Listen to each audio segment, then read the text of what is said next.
Pernah nggak sih Anda lihat ada orang atau mungkin bisnis yang kelihatannya makin kena masalah, malah makin kuat? Nah, selamat datang di pembahasan kita kali ini. Kita akan ngebongkar satu konsep yang keren banget, anti-fragile. Ini bukan lagi soal gimana caranya bertahan hidup, tapi gimana caranya kita justru bertumbuh subur di tengah kekacauan. Mungkin banyak dari kita mikir, ini kan sama aja kayak tangguh atau tahan banting. Justru disitulah letak kesalahpahaman utamanya. Perbedaannya ini fundamental banget, dan begitu Anda paham, ini bisa mengubah total cara Anda memandang setiap tantangan hidup. Oke, kita mulai dari perbedaan yang paling dasar ya. Ini soal perubahan cara pandang. Coba kita bayangkan, ada gelas, kena senggol dikit, langsung pecah. Itu namanya rapuh. Terus ada batu karang. Dihantam ombak ribuan kali, ya dia tetap jadi batu, nggak hancur. Tapi ya nggak jadi lebih baik juga. Itulah yang kita sebut tangguh atau resilient. Nah, yang ketiga, ini dia bintangnya. Otot. Waktu kita angkat beban, otot kita sebetulnya rusak sedikit. Tapi setelah istirahat, dia tumbuh jadi lebih besar dan lebih kuat. Itulah anti-fragile. Dia butuh tekanan untuk jadi lebih hebat. Kalau kita tarik ke konteks kita di Indonesia, kita kan akrab banget ya sama filosofi nerimo, pasrah menerima keadaan. Sikap itu bagus. Itu sikap yang tangguh kayak batu karang tadi. Tapi untuk benar-benar melompat ke level berikutnya, kita butuh satu langkah lagi. Bukan cuma menerima ketidakpastian, tapi justru menjadikannya bahan bakar untuk tumbuh dan berinovasi. Oke, pertanyaannya sekarang. Kalau anti-fragile itu sekeren itu, kenapa ya kita secara alami malah cenderung jadi rapuh? Jawabannya ada di sesuatu yang kita sebut jebakan keamanan. Sering tanpa sadar, kita ini terperangkap dalam ilusi. Kita ngejar yang namanya gaji tetap, zona nyaman. Kita pikir itu bakal melindungi kita selamanya. Padahal sistem yang terlalu stabil dan kaku ini justru yang bikin kita kelabakan pas ada badai beneran datang. Jadi ini poin yang krusial banget.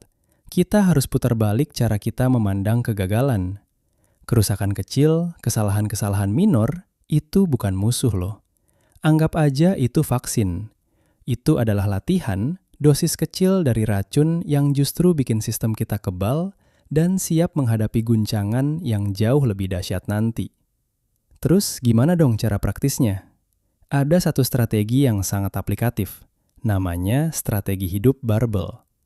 Coba bayangkan barbel buat angkat besi. Bebannya ada di mana? Pasti di kedua ujungnya, bukan di tengah. Nah, hidup kita juga bisa diatur kayak gitu. Kita bermain di dua kutub yang ekstrim dan saling berlawanan. Di sisi kiri barbel, kita bangun benteng pertahanan yang super kokoh. Punya dana darurat yang aman, punya pekerjaan utama yang stabil, punya keahlian inti yang bikin kita susah digantikan. Tapi di sisi kanan, kita alokasikan sedikit aja. Mungkin 10% waktu atau uang kita untuk eksperimen yang agak gila. Coba proyek sampingan, investasi kecil-kecilan di aset yang spekulatif, atau belajar skill baru yang aneh. Kalaupun gagal, ya nggak apa-apa. Dampaknya kecil karena sisi kiri kita kuat. Tapi kalau berhasil, hasilnya bisa mengubah hidup kita. Dan ini aturan main paling pentingnya. Hindari area tengah. Area abu-abu yang serba nanggung, di mana risikonya sedang, tapi hasilnya juga sedang-sedang aja. Ini justru posisi paling rapuh. Kenapa? Karena Anda nggak punya keamanan yang solid, tapi Anda juga nggak punya peluang buat dapat keuntungan yang luar biasa. Terjebak di tengah.